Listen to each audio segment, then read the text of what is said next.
Welcome to Constellations, the podcast from Kratos. My name is John Gilroy, and I'll be your moderator. Joining us today is Yudhajeet Dasgupta, Head of Solutions Architecture, Aerospace and Satellite at AWS. AWS, a cloud computing platform by Amazon, launched nearly 2 decades ago, provides services for organizations that need to store and process sensitive data. Yudhajeet is here to share his knowledge on cloud computing for space and all the ways generative AI can help make life on Earth more efficient for humanity.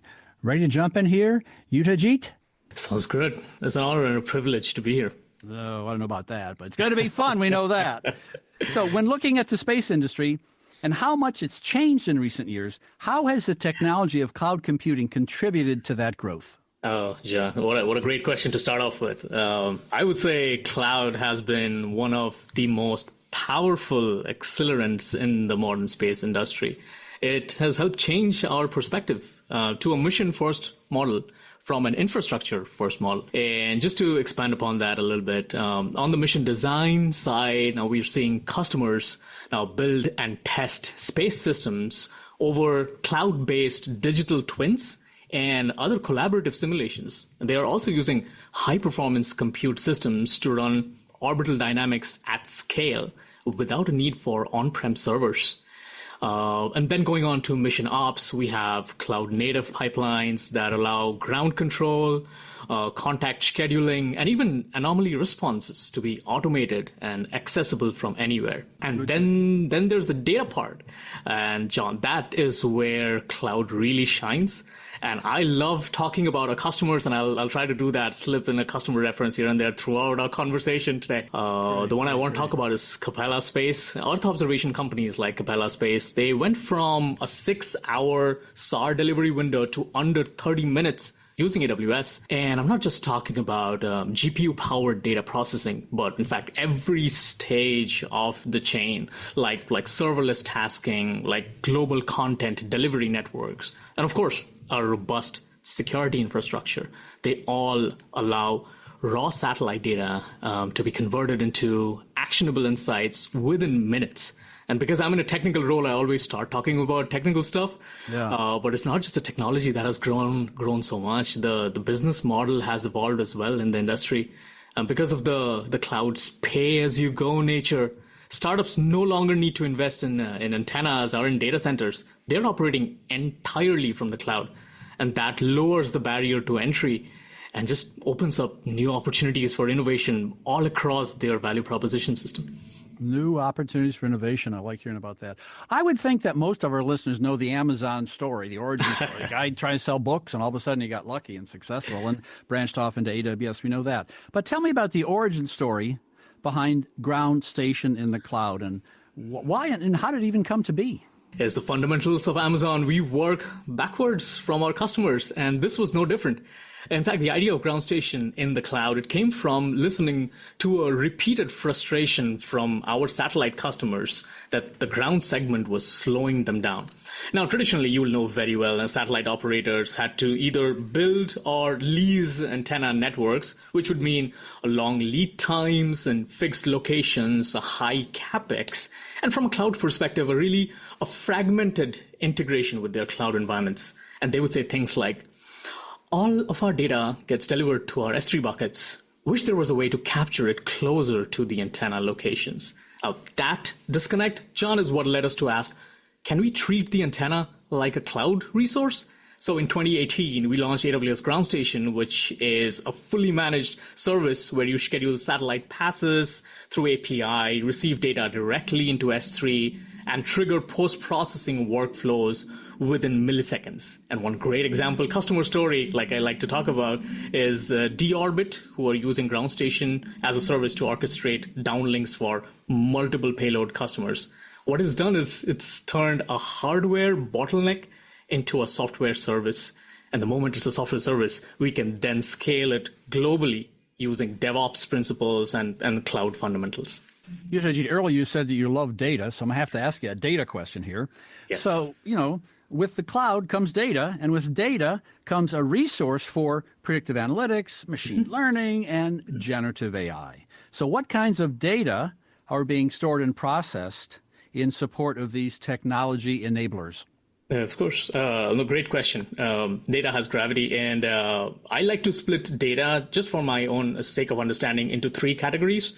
One is what's happening on the spacecraft, data from there. Second is the observations on Earth or in space that we're making using the sensors. And third is how those systems are behaving with each other over time. So really quickly, on the spacecraft data, we are capturing what? We are capturing telemetry data, right? Voltage curves, power cycles, ADCS data, and all of these are rich time series data sets that are fueling these predictive maintenance models. And from the payload side, we get the standard imagery data, RF data, and science data. And so often they are in unstructured formats, which then requires intensive processing. And that's not to mention that we also have layers and layers of operational data, like command logs, like scheduling patterns. And that is exactly where machine learning comes into play. Because time series models, they detect the delta from the usual in subsystems much before human operators would notice. And it's not just analyzing the data, we are training our systems on it, so much so that the satellite is not just a sensor anymore. It's very much a part of a feedback loop. And this is how, as an industry, we have progressed towards generative AI. You're training the ML models, they're ingesting the data, and now generative AI can summarize and contextualize and even suggest actions and next steps. Next week, I'll be going to the trade show in downtown D.C. And D.C., everyone talks about security. It's really a hot topic. Number one on the list here. But it's important for everyone all over the world. We know that. So it's got to be a high priority to keep all this information secure. So can you explain how it stays safe? Absolutely. Security is top priority. Security and compliance are our highest priority. Now, it is fundamental to how we architect our infrastructure and our services. We approach the topic of security through what we call the shared responsibility model, where we handle the security off the cloud and we provide our customers the tools and guidance so that they can secure their assets in the cloud. We maintain dozens of compliance certifications and accreditations worldwide, like PCI DSS Level 1, like ISO 27001 and FedRAMP. And we have built security into every layer of our operations, from physical data centers to network architecture to processes. And we provide native security services and features that integrate seamlessly with our customers' workloads. And not just that, we also support our customers' existing security tools and controls. And of course, the landscape of security evolves constantly, which is why we maintain an innovation cycle where we are launching hundreds and hundreds of new security features every year and trying to stay ahead of emerging threats. Yudhajeet, let's take a look at two topics here. Spacecraft maintenance and ground infrastructure. So does it work the same for the way it does for cars? You know, some people even get text messages when they got to get their oil changed in their car. Is that how it works? That's a great analogy. We just got a car, and I'm looking at the app and I'm checking whether it's time for an oil change. No, I drove it for a week, so probably too soon. Yeah. A little bit, but no, great question. I would say there are overlaps and there are differences. And let's talk about the overlaps first. AWS has published a guidance for aircraft predictive maintenance, where aircraft sensors, they stream data into the cloud via Amazon Kinesis. And then there are ML models in SageMaker that flag any kind of anomalies in real time. And whenever a failure pattern is recognized, the system automatically pushes a targeted notification to a technician with the component ID, with the diagnosis and recommended actions. Now, our customer, Live EO, has implemented a very similar workflow. What they're doing is they're using satellite imagery and machine learning to monitor vegetation risks or storm damages. What the system does is it flags high-risk segments and dispatches field crews with GPS-coordinated work orders, which is essentially like your maintenance text, just on a national scale. That is the overlap, and the difference is the main one has to be scale, right? You might build 10,000 cars a day, but only like 10 satellites a year.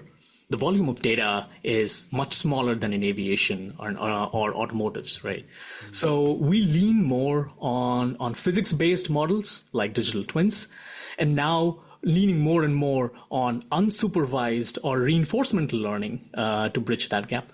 You mentioned pattern recognition. Let's take this and take it to outer space. Okay. Mm-hmm.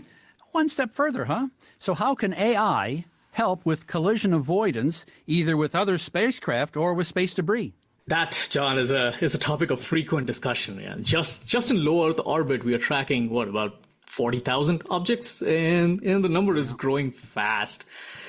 Traditionally, collision risk used to be assessed using deterministic models, right, built around TLEs and orbit paths. These models often assumed ideal conditions and didn't account for uncertainty of debris, for example. And there used to be a lot of false alarms as well, which would cause unnecessary maneuvers, right? That's where machine learning and artificial intelligence just changes the process from reactive to predictive. And another of our customer, Leo Labs, is a key player in this space. What they are doing is they're using ground-based phased array radars to track these debris in real time. They collect the data and then they feed into the machine learning models, and that calculates probabilistic collision risks. And that goes, well beyond just simple proximity alerts, right? And just these models and these companies are helping us just not to dodge space debris. Yeah, that's there. But just truly laying the groundwork for a more safe, a more autonomous traffic management in orbit. Let's go from space debris and go down to the ground. So what are some examples of how generative AI can help in the event of natural disasters? Oh, that's a great question, and I love it. It gives me the opportunity to talk about a great customer. So one of the most relevant, I think, and the technologically brilliant examples is from our customer ISAI in Europe, who are redefining how we respond to floods and other disasters. So what ISAI is doing is they produce detailed flood extent maps using SAR imagery, and then they make this data actionable through a GenAI assistant using Amazon Bedrock. And this assistant lets users ask natural language questions and get actionable responses from it. And to power this system, ISAI uses a host of other AWS services like Amazon S3 to store their maps, Amazon SageMaker that builds and fine-tunes the geospatial analytics portion.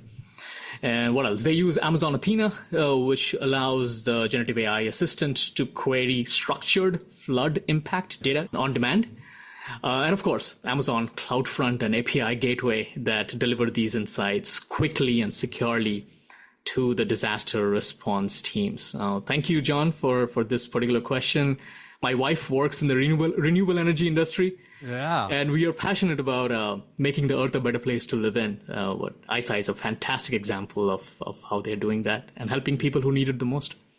Well, here it is summertime. People are going travel and vacation. In August, I'll be visiting a farm in the state of Washington. So let's talk about farming and agriculture. Let's talk about this. That sounds fun. Palouse, Washington, of all places. Anyway, so what about agriculture and these farmers? Can you share some examples of how AI is benefiting the ag industry and humanity writ large? Absolutely, John. Ours is a global team in AWS, and we have the privilege of working with customers all around the world, right? And specifically in the agriculture space, I want to highlight the work of a company called Degas, which is based out of Japan, and they are doing some great work in Ghana. Degas is supporting farmers in Africa, many of whom are vulnerable to climate changes and lack access to financing and agronomic knowledge. I'll give a quick synopsis of how this works. Degas collects two streams of data, ground level information through their in-house Android app and satellite imagery, both optical and radar. And the data is then pushed into the cloud on a data lake in AWS, where there are models to do a number of things like calculate field level crop health indices and predict crop yields. But John, the real innovation is how they're using generative AI. Degas has built a chatbot using Amazon Bedrock, along with services like Amazon Kendra, Athena, RDS. And this chatbot allows agents in the field to ask natural language questions like, should we apply fertilizer this week based on rainfall and vegetation health? What excites me so much is that it's not a data pull from static documents. The chatbot is generating responses about that specific plot of land. It's so customized, that specific agronomic protocol in that area, and then giving expert level guidance in the palm of the farmer's hands. And the results are amazing. They're tangible. Over 90% of their farmers saw income increases. And this is such a perfect example of how AI is expanding opportunity, is expanding equity in some of the most climate vulnerable regions on Earth. Well, we're going to yo-yo again. We're going to go from tractors in Africa to outer space again. Oh, wow. So let's talk about AI again and go to outer space. So how does AI support, the future journey, man's journey into space, to Mars, and beyond? Yeah. Because like beyond, infinity and beyond. Human space exploration, always such a fascinating topic. Now, we have talked about large language models, right? I gave the examples of large language models so far, but for this one, I want to briefly mention small language models, or SLMs, that are running directly on spacecraft or rovers. Because in my opinion, John, that is the biggest constraint for deep space exploration. It's not propulsion, but it's spacecraft autonomy, and it's the latency of communications. Now, in the telco industry, this is already happening. We're already deploying those SLMs on device with something called an agentic orchestration for hyper-personalized customer experiences. And the same pattern applies to space as well. So instead of routing every anomaly back to Earth, what a satellite does is it will analyze telemetry on board and generate resolutions. We are working on these architectures, which are a combination of retrieval augmented generation, or RAG, local telemetry, and at the end of the day, it's outcome-based planning. What this does is it sets up the foundation for agentic autonomy in space, where AI models, based on their data, based on their goals, and based on the environment they are in, they do the orchestration of actions. Yudhajeet, 5 years ago, I would never have put these two words together, agentic orchestration. It just wouldn't have made any sense at all. Now people just say, yeah, it's agentic orchestration. So 5 years from now, looking into the future, so what are some ways you think generative AI will help us that it isn't already? That's a tough one, John, because we work with these technologies every day. We see its applicability everywhere. But I'll give you a personal opinion, right? I think today, what generative AI is it is an interface between humans and systems. And I believe that the next stage of innovation would be when generative AI becomes an interface between multiple systems working with each other. Just like a constellation of satellites making decisions between themselves, sharing context, negotiating priorities, generating action plans, and even resolving conflicts.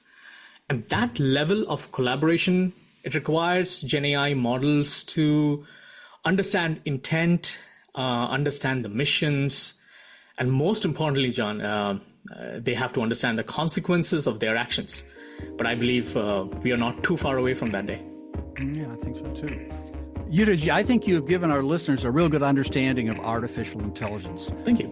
I'd like to thank our guest, Yudhajeet Dasgupta, Head of Solutions Architecture at AWS.